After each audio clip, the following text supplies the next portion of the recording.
Hello and welcome to the Commander's Quarters, your Magic the Gathering source that helps you command your budget.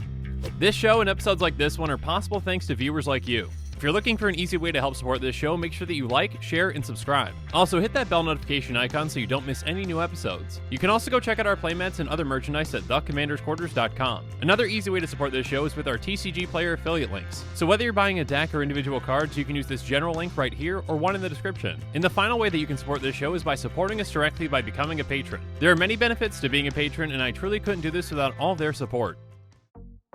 Hey everyone, Mitch coming in from the Commander's Quarters studio. Welcome to the show. So the time has finally arrived. We've got the most popular new Commander cards of 2020 going from number 10 all the way up to number 1. Now there are actually 2 episodes previous to this one, so if you haven't seen those 2, make sure you check them out first. The most recent one being number 20 to number 11, and the one before that being number 30 to number 21. But if you've already seen those episodes, then let's jump into it.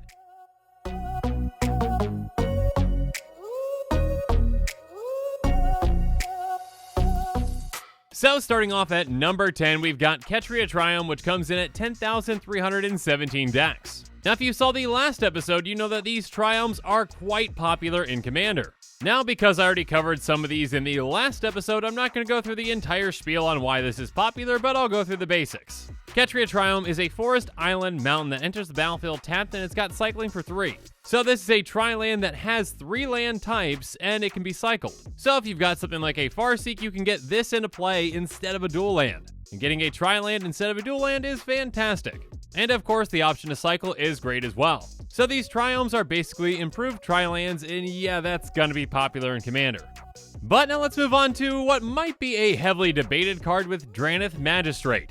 Zagoth Magistrate comes in at number 9 with 10,549 decks. It's a 1/3 human wizard that costs 1 and a white, and it says your opponents can't cast spells from anywhere other than their hands. So when this card was spoiled, there was a lot of debate around it. And there were even some players calling for it to be banned because of, well, you know, it can prevent you from casting your commander. Your commander's not played from your hand, it's played from your command zone, so therefore you can't cast it from there. Well, I should say, you can if you've got the Zagoth Magistrate, but your opponents can't.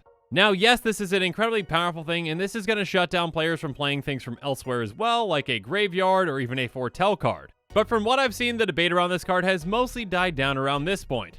Though it can shut you down from casting your commander, it can also be pretty easily removed since it's a creature. And also, this card is definitely going to see more play in competitive decks and metas than in casual ones. So yes, this is a very powerful card, and it sees a good amount of play, but depending on your meta, you might not even see it.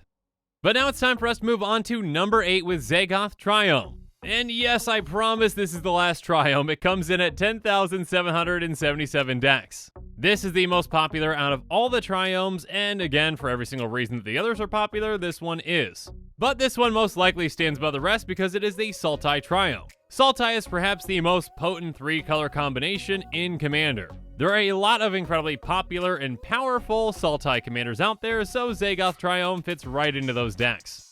But again, I promise that's the last Triome, so let's move on to Nyxbloom Ancient at number 7. Nyxbloom Ancient comes in at 11,463 decks. And the second that this card was spoiled, everyone knew it had Commander written all over it. It's a 5/5 elemental with trample for 4 green, which, yeah, isn't all that great, but there's some more text. It says if you tap a permanent for mana, it produces 3 times as much of that mana instead. So you know how we have mana doublers? Well, this is a mana tripler. And this doesn't just triple up mana from lands, it triples up mana from all your things. So yeah, if mana doublers are already popular in Commander, the very first mana tripler definitely is going to be as well. Getting Nyxbloom Ancient out on the field changes the game entirely. Even if you've got nothing else going on but this on the field and 7 lands which you use to cast it, now you've got 21 mana next turn. And there are plenty of powerful things that you can do in Commander with 21 mana.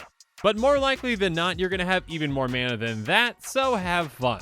But if you're looking to pick one of these up, keep in mind that it's around $16 or $17 at this point, so there's that. And again, keep in mind that even with that price tag, it sees this much play. So if it wasn't a mythic rare and it was more affordable, just think about how much play it would see then. But now it's time for us to move on to number 6 with Underworld Breach. Underworld Breach is currently seeing play in 13,895 decks. It's an enchantment for 1 and a red, and it says each non-land card in your graveyard has escape. The escape cost is equal to the card's mana cost plus exile 3 other cards from your graveyard. And at the beginning of your end step, you have to sacrifice Underworld Breach. But if things are going your way, you're not going to have to sacrifice it at your end step because you're not going to be getting to your end step when you storm off and win the game. This is an absolutely absurd card that can help you storm off and combo with plenty of things. For example, you can keep getting something like a Lion's Eye Diamond back for the very low cost of just exiling 3 cards. It's kind of like a Yawgmoth's Will with a downside in one way, but an upside in another way. Definitely another card that can work really well in high-powered decks and high-powered metas. Because if you're paying for a $445 Lion's Eye Diamond, you're probably not playing casual. But yeah, there are definitely plenty of reasons as to why this card is very popular. It's an incredibly powerful card, and it's actually so powerful that it's currently banned in Legacy. Next up, let's move on to number 5 with another red card, Deflecting Swat. Deflecting Swat currently comes in at 15,227 decks. It's an instant for 2 and a red, and it says if you control a commander, you may cast this spell without paying its mana cost. You may choose new targets for target spell or ability. So this is one of the 5 cards in the Commander 2020 cycle that allow you to cast the spell for free if you got your commander in play. And yeah, many of those spells are very popular and for good reason. Most commander decks are built around their commander and having their commander in play, so a lot of the time you're gonna be doing that. So essentially a free, hey, do you want to change the target of that spell or ability is an incredibly powerful thing. At just a base level, this is essentially a free counter spell. If you cast a spell and someone tries to counter that, then you can just basically cast this for free and then say your counter spell is now just going to target this instead. And a free counter spell is an incredibly powerful thing. Obviously, there are a lot more applications with redirecting spells and abilities elsewhere. And keep in mind that currently this card is $31 and still sees this much play. So yeah, it's kind of good. Next up though, let's move on to number 4 with Shadow Spear. Currently, it sees play in 15,642 decks. It's a legendary artifact equipment that costs 1, and it has equipped creature gets ++1 and has trample and lifelink. It also has pay 1, permanent your opponents control lose hexproof and indestructible until end of turn, and it's got equipped too. So this 1 mana equipment does a lot for you.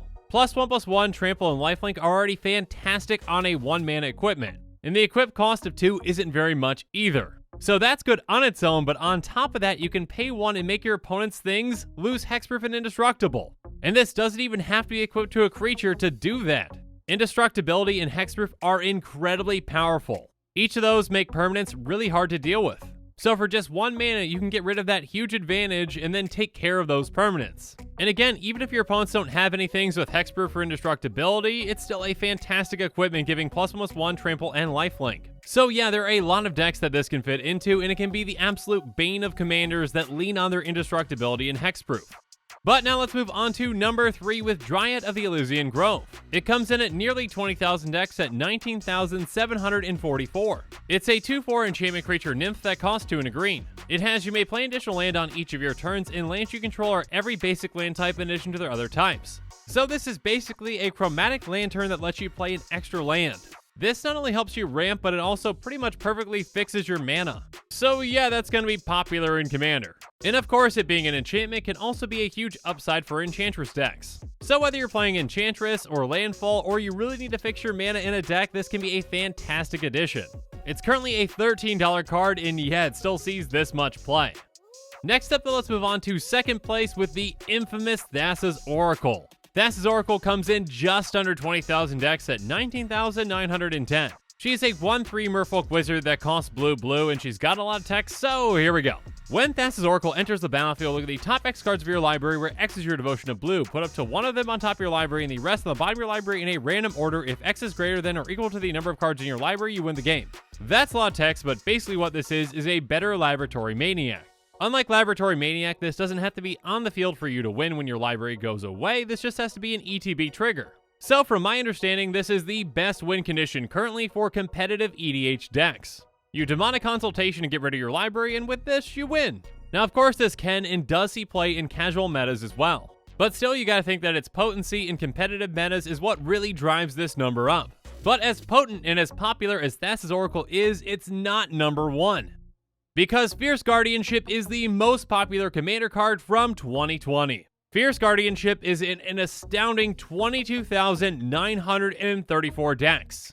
That's a number that blows everything else completely out of the water. It's an instant for 2 and a blue, and it says if you control a commander, you may cast a spell without paying its mana cost, counter target non-creature spell. So like Deflecting Swat, this is from the very popular cycle of casting free spells if you've got your commander. And this is definitely the most powerful one. Essentially, for the purposes of commander, this is a free counter spell. Okay, fine, it's a free negate, but most of the time anyways you want to be countering those non-creature spells. Sure, Deflecting Swat can counter a counter spell, but this can counter any non-creature spell. Being able to be tapped out and knowing that you've got an answer to pretty much anything is huge. Negate is already a popular spell in Commander, and for a reason. And this at the most is going to cost you 1 more to cast, but again, most of the time, it's going to be free. So yeah, a free negate can definitely see this much play. Even with its current price tag at $37, it's still in nearly 23,000 decks. With a quick calculation, that's around $850,000 worth of card. So try to wrap your head around that. But anyways, I hope that you enjoyed this wild ride of getting to number 1 as much as I did. And of course, as always, thanks again and have a good one.